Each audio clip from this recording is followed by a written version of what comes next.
심지어 우리가 그리스도로 산다는 그 자체 시작이 이미 이 고난을 각오한 삶입니다. 세상에 유혹들이 있고 또 영적 싸움들이 있기 때문에 그 밀려오는 각종의 그 고난들은 여러분들이 아마도 예상하지 아니하면 오히려 그 고난 속에서 실망도 하고 낙심될 거예요. 아, 내가 예수 믿어서 이런 일이 오나? 내가 예수 믿어서 이런 우리 가정에 또 직장에 이런 문제가 오나? 그래서 어느 때는 예수 믿는 것 때문에 그런 줄 알고 내가 믿으면 안 되겠다. 그래서 믿음에 떠나는 사람도 있고 그렇습니다. 근데 여러분 우리가 예수 믿고 나서 고난받는 거 여러분 당연합니다. 왜냐면 이미 오늘 우리는 이제 하나님의 자녀가 된 겁니다. 마귀의 자녀일 때는 마귀는 더 이상 공격도 안 해요. 근데 이제 하나님의 자녀가 되면 그때부터는 마귀는 사정없이 여러분 하나님의 자녀를 공격합니다. 또 세상의 유혹이 거침없이 오기 때문에 그 유혹 앞에도 우리가 방어하기 위해서 이제는 하나님의 말씀으로 믿음을 살려고 위해서는 그 유혹들을 막아내야 되는데 막아내려고 하다 보니까 그 고난이 너무나 큰 거예요. 그렇기 때문에 이 고난은 아주 필수적으로 나타납니다. 그래서 성경 말합니다. 자, 이 고난이 어떤 이제 모습인가 보면 마태복음 10장 16절에 보니까 같이 읽습니다. 보라, 내가 너희를 보내니 양을 이리 가운데 보낸 것 같도다. 그러므로 너희는 뱀같이 지혜롭고 비둘같이 순결하라. 여러분, 양을 어디에 보내요? 이리 가운데. 이리는 요즘 늑대나 같은 말이에요. 여러분, 늑대가 막 있어요. 그런데 그 속에 양을 집어넣었어요. 양은요, 언제 좋죠? 늑대의 밥인 거예요. 그런데 마치 그런 상황과 같이 오늘 그리스도인들이 세상에서 그런 어려움 속에 이제 처하셨다. 오늘 제자들의 보냄이 복음을 들고 보내는 그 현장이 이와 같은 현장이랍니다. 각종 영적 싸움과 세상의 유혹들이 가득하다는 거죠.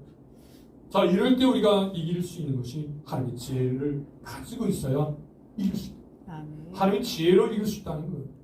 하나님의 지혜가 없으면 오늘 우리는 상처가 되죠. 근데 하나님의 지혜가 있으면 그런 상황일지라도 아주 역전이 되는 거예요. 아멘. 사자들이 다니엘을 잡아 먹을 수 없는 입을 하나님께서 아주 꽉 막아주신 거죠. 아멘. 여러 사회 현장 가운데 하나님께서 역사해 주셔서 생생 오히려 기적을 맛보고 한 능력을 체험하게 된 줄을 믿습니다. 저런들의 삶 속에 이런 역사가 일어나기를 원합니다. 그래서 오히려 더 어려울수록 그 어려움 속에서 하나님의 능력은 더 나타나게 됩니다. 고린도후서 4장 7절 말씀처럼 우리가 이 보배를 즐거이 가졌으니 이는 심히 큰 능력은 하나님께 있고 우리에게 있지 아니함을 알게 하려 합니다. 오늘 우리는 즐거워하여 연약해요. 그런데 그 진흙 속에 보배가 있어요. 그 보배로 말미암아 오늘 우리는 어느 곳에 가든지 강력한 하나님의 역사를 드러낼 수 있어요. 보배가 그렇게 말해요. 그렇게 드러나게 해줘요. 우리 자체가 보배를 감싸고 있기 때문에 오늘 우리 자체가 여러분 보배가 아니에요. 우리는 바로 보배를 감싼 보배. 그렇게 말해요. 보배를 감싼 보배다. 보배의 원 근원이 아니에요. 보배를 감싸기 때문에 우리도 보배라. 이것을 우리는 보여요. 우리가 빛이 아니에요. 빛의 근원은 하나님이세요. 오늘 우리는 빛을 드러내는 반사체. 그래서 빛이 없으면 우리는 아무것도 아니라는 거예요. 보배가 없으면 우리는 아무것도 아니라는 거예요. 보배가 빠져버렸어요. 질근세. 질근세는 그냥 쉽게 깨주시는 거예요. 그렇기 때문에 여러분 그 보배가 여러분 진정한 큰 능력이 있다는 거예요. 큰 능력이 하나님께 있다는 것을 잊지 말아야 합니다. 이거를 알 때 우리는 세상에서 어떤 고난을 받더라도 그 고난 속에서 승리를 할 수 있어요. 내가 이기는 것처럼 내가 싸워서 내가 승리하는 것처럼 생각하면 오히려 그 고난 속에 이제 함몰될 수 있어요. 그런데 여러분 내가 이기는 게 아니에요. 내 속에 역사하시는 주님이 보배가 이기게 가시 하나님께 능력이 있다는 것을 알 때 여러분 고난을 잘 이기게 될 줄 믿습니다. 아멘. 할렐루야. 아멘. 그래서 여러분 예수님께서도 이와 같이 여러분 그 부딪히는 그 도전들을 하나님이 주신 지혜로 잘 이겨냈었던 현장이 있었습니다. 예수님께서 성전에 이제 입성하셨을 때 성전에 그 각종 돈 바꾸고 빌 팔고 이제 환전한 모든 상을 엎으시면서 성전을 청결했어요. 그러고 나서 이제 성전에서 사람들을 가르쳤어요. 자, 그럴 때 대장들과 장로들이 아니 무슨 권세로 이런 일을 하느냐. 그래서 대답만 하면 어찌든지 그가 신선모독대로 그를 잡으려고 하는 그런 아주 음모를 가지고 예수님 앞에 이제 이야기하면 무슨 권리. 그럴 때 예수님께서 요한의 세례가 어디로부터냐? 그 말에 여러분 대장들의 그 말에 반문을 예수님께서 오히려 더 질문으로 그렇게 말씀하세요. 요한의 세례가 어디부터냐? 하늘부터냐? 사람부터냐? 오히려 더 질문해 줘요. 이게 질문. 여러분 이 어둠의 세력들이 악한 세력들이 오늘 우리를 이제 삼키려고 각종 모습으로 유혹하고 도전해 볼 때 오늘 우리는 그 도전에 거기 그 속에 빠져들어서는 그거를 객관적으로 정말 하나님께서 원하시는 뜻 안에서 그 문제를 풀어가요. 그 속에 있어서는 볼 수가 없어요. 그 속 밖에 나와야 볼 수 있는 거예요. 하나님께서 이것을 통해서 바로 오늘 우리에게 지혜를 주신다는 것을 볼 수 있습니다. 예수님께서 그래서 오늘 누가복음 20장 5절에 보니까 이렇게 그들의 반응이 이렇게 나와요. 그들이 서로 의논하여 이르되 만약 하늘부터라 하면 어째 그를 믿지 아니하였느냐 아니하였느냐 할 것이요. 또 만일 사람으로부터라 하면 백성이 요한을 선지자로 인정하니 그들이 다 우리를 돌로 칠 것이다. 여러분 이럴 수도 없고 저럴 수도 없는 거예요. 상황이 완전히 역전된 거예요. 여러분 만약 하늘부터라면 왜 믿지 않느냐 이거예요. 요한이. 또 사람부터라면 지금 백성들이 선지자를 알기 때문에 돌을 친다는 것은요. 그냥 한두 대 돌을 던지는 정도가 아니라 완전히 돌무도를 만들고 완전 죽이겠다는 거예요. 그래서 그들은 아무 말도 못하는 거예요. 그럴 때 예수님도 대답하지 않아요. 자 이렇게 지혜롭게 그 상황들을 넘어가요. 오늘 이 시대에 살면서 각종의 일들 또 문제들 앞에서도 여러분 하나님의 지혜를 가지면 아름답게 일들을 처리해가게 될 줄 믿습니다. 이런 예화가 있어요. 지혜로운 화가 이야기인데요. 여러분 그리스에 아주 유명한 애꾸는 장군이 있었다고 합니다. 자, 이 애꾸는 장군이 이제 자기 조상화를 이제 그려달라고 이제 화가에게 부탁하는 거예요. 그래서 여러분 첫 번째 화가가 그 애꾸는 장군을 이제 그리는데 있는 그대로 그린 거예요. 애꾸는 그 그대로 다 그려놓으니까 아니 그래도 이 장군이 마음에 안 들어요. 못마땅한 거예요. 두 번째는 이제 두 번째 화가는 그러면 애꾸는 그것을 이제 성한 눈으로 바꿔가지고 아주 멋있게 그렸어요. 근데 그것도 마음에 안 든 거예요. 왜요? 자기는 애꾸는인데 사실대로 그리지 않았다는. 그런데 이제 이번에 세 번째는 아주 어리고 아주 이름 없는 그 화가가 세 번째 이제 그려준다 해서 그림을 그렸는데 너무나 만족스러워요. 여러분 어떻게 이렇게 여러분 연못을 그려요. 성안 쪽으로 쫙 넣고 이 애꾸는 자리를 딱 감춰요. 여러분 감춰졌기 때문에 여러분 그건 진짜예요. 근데 옆에서 봤기 때문에 어때요? 애꾸는 가려져.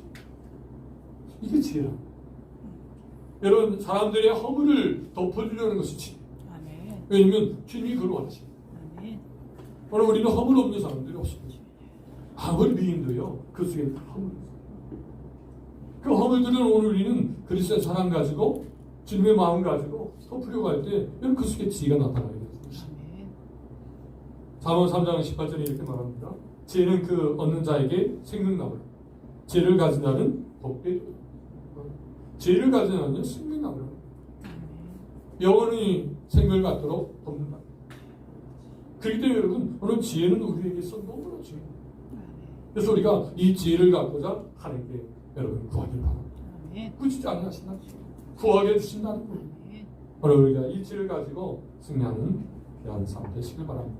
그래서 여러분 고난을 이기는 지혜가 뭘까 오늘 본문을 통해서 몇 가지 나누고자 합니다. 여러분 베드로전서 4장 1절에 보니까 같이 읽습니다. 그리스도께서 이미 육체의 고난을 받으셨으니 너희도 같은 마음으로 갑옷을 삼라. 이런 육체의 고난을 받은 자는 죄를 그쳤습니다. 여러분 그리스도께서 이미 육체의 고난을 받으셨습니다. 이미 예수님께서 육체의 고난을 받으셨다는 거예요. 그렇기 때문에 너희도 여러분 이미 육체의 고난을 받으신 그분의 마음, 같은 마음, 그 같은 마음으로 갑옷을 삼으라. 그것으로 무장하라. 자, 이것이 이제 우리가 고난을 이기는 지혜가 됩니다. 그래서 첫 번째로 주님의 마음, 같은 마음으로 갑옷을 삼는 이웃이 여러분 지혜. 오늘 이 지혜를 갖길 바랍니다. 아멘. 그래서 여러분 같은 마음이라는 얘기는 이 오늘의 의미를 보니까 예수님께서 고난받으실 때 가시던 생각, 어떤 마음으로 예수님께서 고난을 받으셨나, 또 어떠한 태도로, 어떤 생각으로 예수님께서 그 십자가를 이제 지셨는가, 그때 그 마음 상황, 그 같은 마음이라는 것, 그 마음을 가지고 오늘 우리는 이 부딪히는 극적인 고난들을 이겨낼 것을 말해주고 있습니다. 그래서 갑옷을 삼으라는 얘기는 무장하는 겁니다. 자, 그러면 바로 이와 같은 것이 바로 오늘 성경 베드로전서 2장 21절 23절 보니까 심판한 일을 신뢰하라는 겁니다.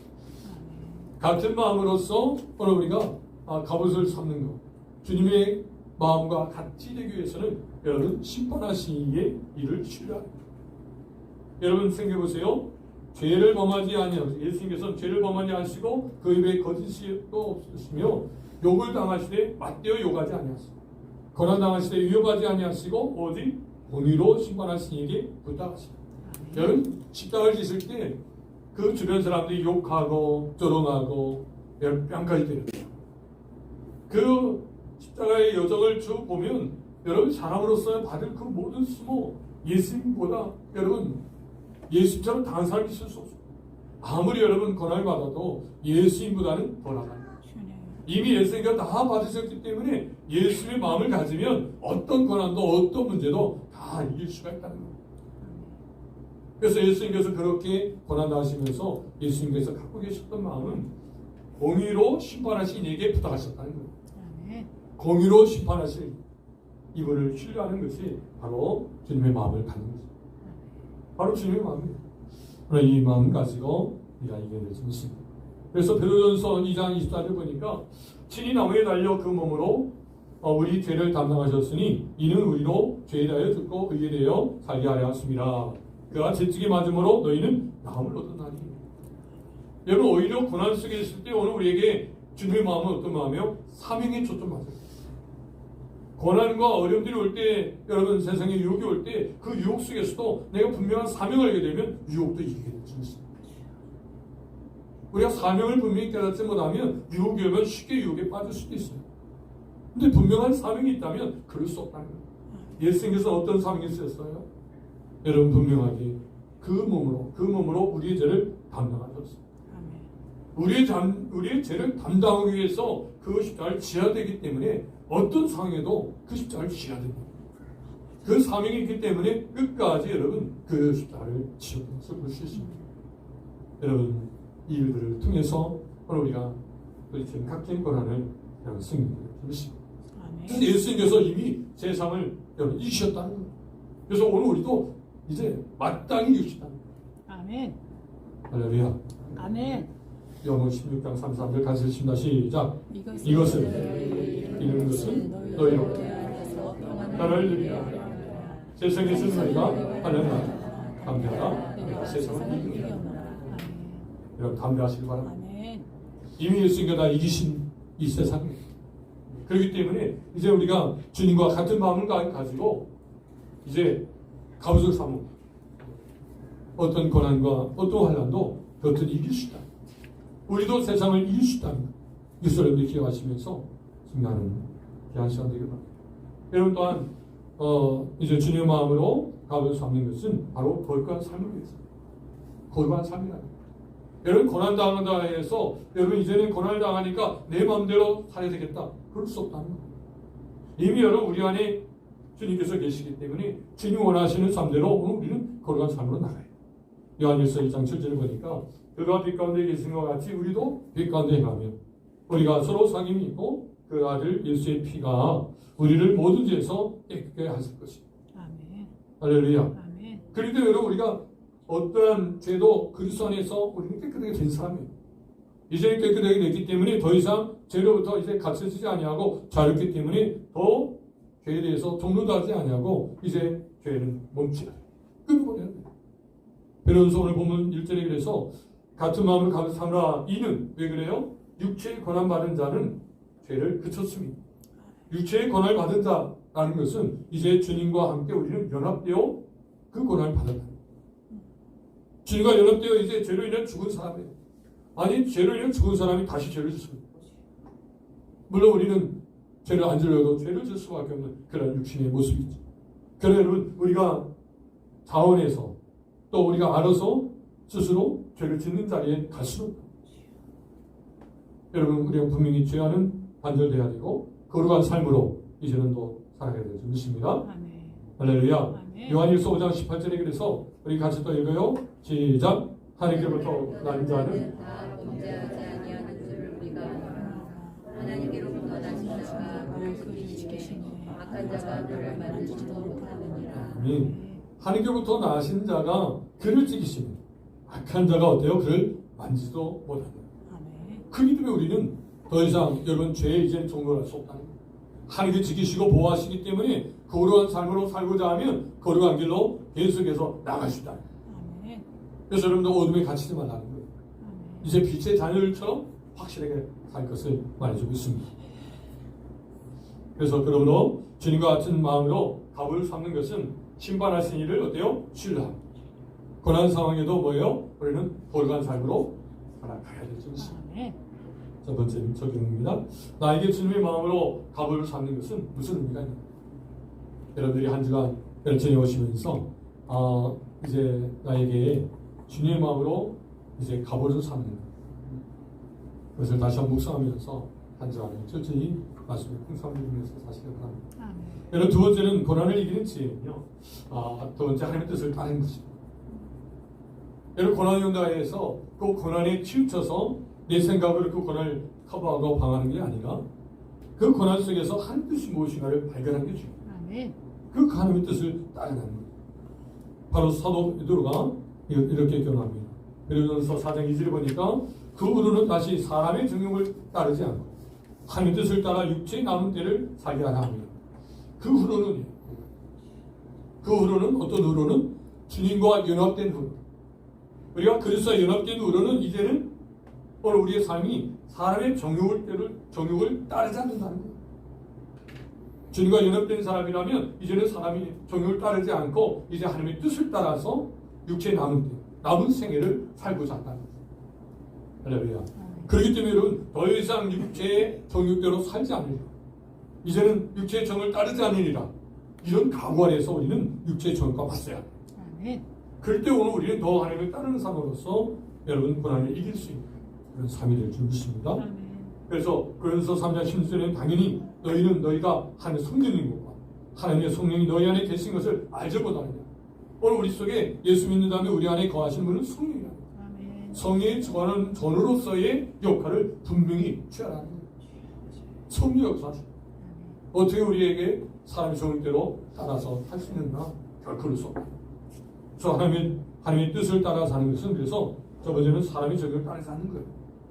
오늘 보면 베드로전서 4장 3절 같이 읽습니다. 시작. 너희가 음란과 정욕과 술 취함과 방탕과 향락과 무법한 의성숭배를 하여 이방의 뜻을 따라 행한 것은 지나간 때로 족하다.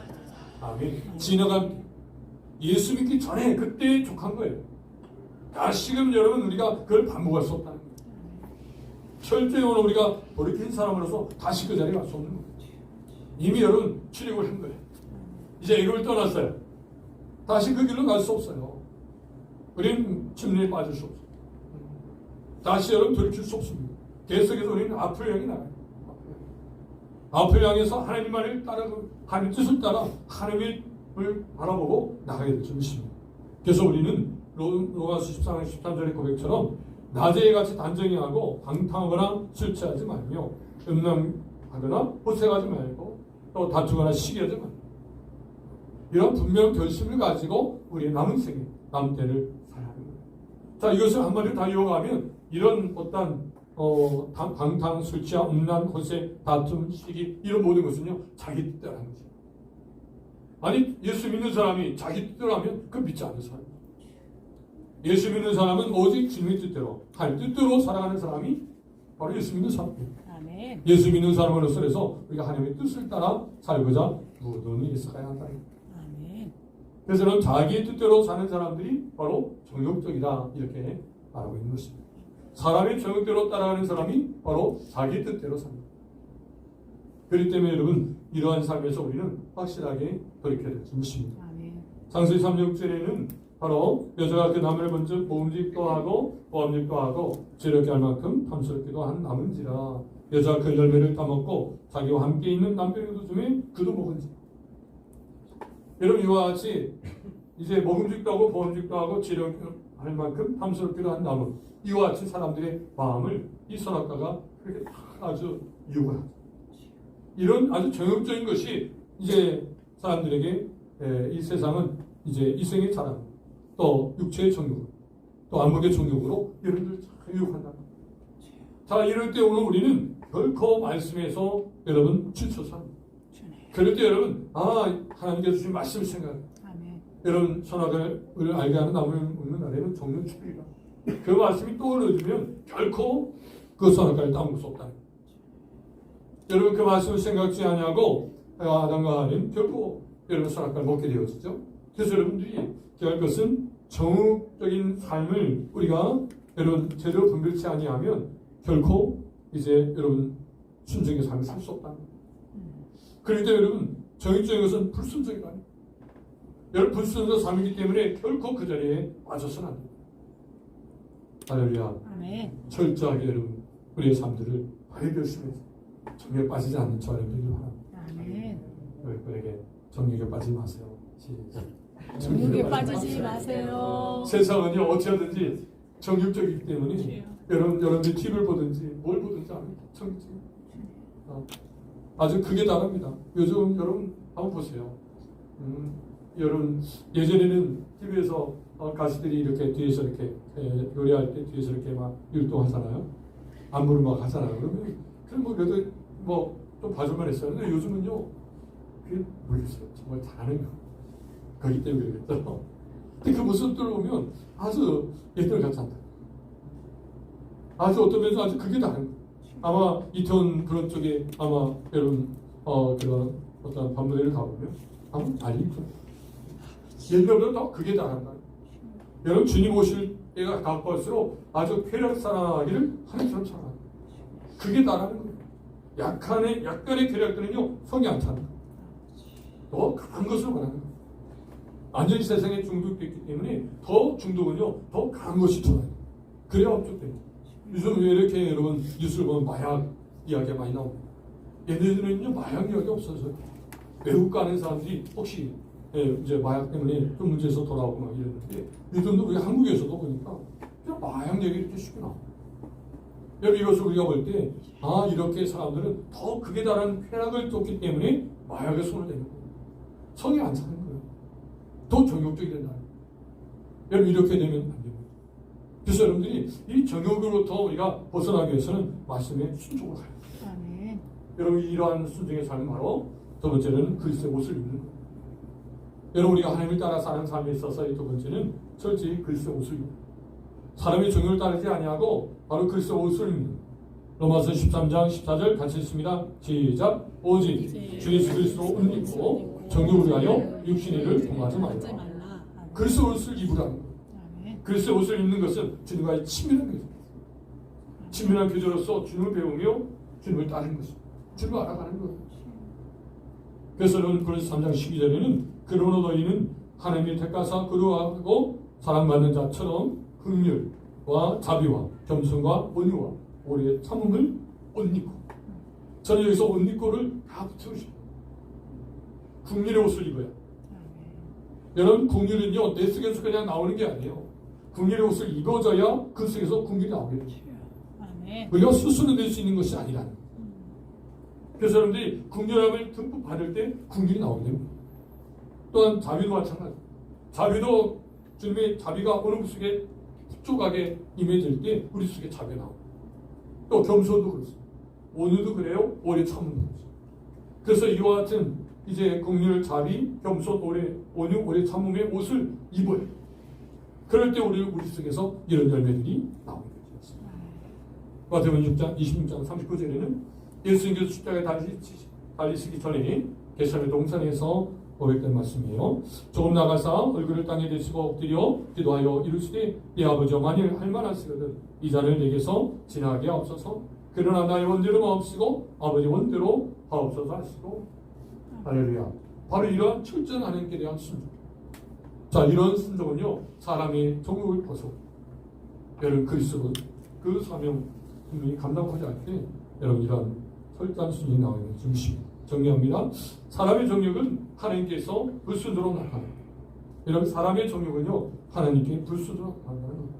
또 그래서 그리스도의 옷을 입음으로 어떻게 돼요? 철저한 순종으로 나갑니다. 그래서 그리스도의 옷을 입길 바랍니다. 아멘. 그래서 하나님의 뜻을 따른다는 것은 정욕을 따르지 않고 그리스도의 옷을 입는 것입니다. 아멘. 두 번째 적용입니다. 하나님의 뜻을 따르는 것은 무엇입니까? 다시 한번 정리하시면서 하시기 바랍니다. 마지막입니다. 자, 고난을 이기는 지혜는 무엇입니까? 주님의 마음으로 갑옷을 입는 거예요. 두 번째는 하나님의 뜻을 따르는 것입니다. 세 번째, 주님의 재림을 소망하는 것입니다. 늘 주님의 재림을 소망할 때 오늘 우리 속에서 고난을 이기는 지혜가 생깁니다. 아멘. 오늘 여러분 사모님이 특성을 해주셨는데 여러분 이 영광의 나라가 바로 주님의 나라를 사모하는 찬양입니다. 아멘. 여러분 주님 나라를 사모할 때 지금 현재 당하는 고난들을 지혜롭게 이길 수 있다는 거예요. 베드로서 4장 6절에 보니까 같이 읽습니다. 이를 위하여 죽은 자들에게도 복음이 전파되었으니 이는 육체로는 사람으로 심판을 받으나 영으로는 하나님을 따라 살게 하려 하십니다. 여러분 여기서 죽은 자들에 대한 해석이 여러 해석이 나와요. 근데 가장 이제 우리가 생각할 이 해석이 바로 죽은 자들은 복음이 이제 복음을 전에 듣고 죽은 사람. 그래서 이미 복음을 듣고 죽었어요. 왜 죽음은 한 번 정하신 것입니다. 그래서 9장 27절처럼 한 번 죽는 건 사람이 정하신 것이기 때문에 누군지 사람으로 태어난 사람은요 다 죽게 됐어요. 자, 한 번 태어난 사람 다 죽고 그래서 이제는 육체적으로는 이렇게 죽었지만 이제 영으로는 주님이 재림하실 때 다 살아나게 되는 거예요. 아멘. 이런 애가 주어지게 된 줄 믿습니다. 아멘. 근데 여러분 이 비방하는 자들이 있었다는 거예요. 이 비방하는 자들은 아니 그리스도도 죽지 않느냐 이거죠. 아니 믿는 사람도 죽고 안 믿는 사람도 죽었는데 아니 그게 뭔 의미가 있느냐 이렇게 이야기하면서 비방을 했다는 거예요. 그런데 여러분 하나님의 심판은 공평합니다. 확실히 심판합니다. 믿는 자는 심판받지 않고 여러분 상급이 주어지는 여러분 주님의 재림이에요.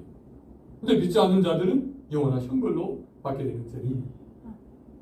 그렇기 때문에 여러분 이 분명한 여러분 심판 앞에 성경이 이렇게 말합니다. 데살로니가후서 1장 8절 9절 같이 읽어요. 시작. 하나님을 모르는 자들과 우리 주 예수의 복음에 복종하지 않는 자들에게는 형벌을 이르시리니 이런 자들이 제 얼굴과 그의 힘의 영광을 떠나 영원한 멸망의 형벌을 받으리로다. 이 형벌을 받는다. 결국 여러분 이 형벌을 피할 수가 없어요. 여러분 하나님은요 하나님처럼 심판하세요. 끝까지 참으시되 한번 심판하실 때는 확실하게 심판하시죠. 하나님의 사랑은 누구도 이런 심판을 받지 않고 형벌을 받지 않고 영원하게 천국에서 그 하나님과 영원한 세상을 영생을 누리도록 원하시기 때문에 지금도 참으십니다. 참으시다가 주님 재림하시면 이 형벌이 즉 주님이 재림하심으로 심판 들어오셔서 믿지 않는 자를 형벌하십니다. 자, 그렇기 때문에 여러분 우리 끝까지 인내하면서 믿음으로 참아내야 될 줄 믿습니다. 그래서 데살로니가전서 4장 19절에는 이렇게 위로하도록 말씀하십니다. 그 후에 우리 살아남은 자들도 그들과 함께 구름 속으로 끌어올려 공중의 섭주를 영접하게 하시리니 그리하여 우리가 항상 주와 함께 있으리라. 아멘. 항상 주와 함께 있으리라. 아멘. 여러분 이것이 큰 위로가 됩니다. 여러분 항상 주와 함께 있습니다. 아멘. 여러분 한번 해드릴까요? 시작.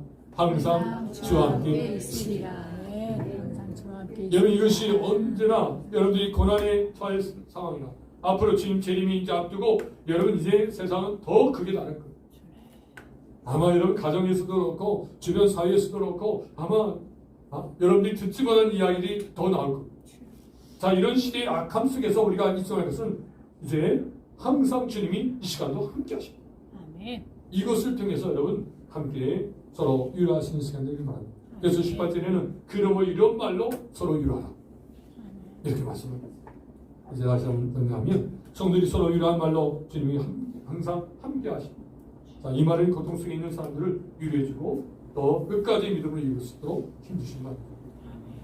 자, 저는 세 번째는 주님의 재림을 소망하면서 위로의 말은 어떤 것이 여러분 같이 한번 생각하시면서 나누시기 바랍니다.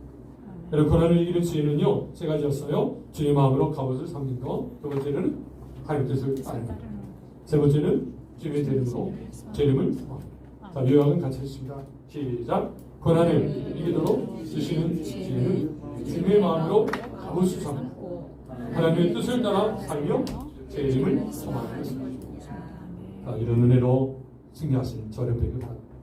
어떤 환난 고난이 있을지라도 끝까지 고난을 이겨서 하나님 지혜로 승리하여서 하나님 역사해 보시는 저를 되시길 주님으로 소원드립니다.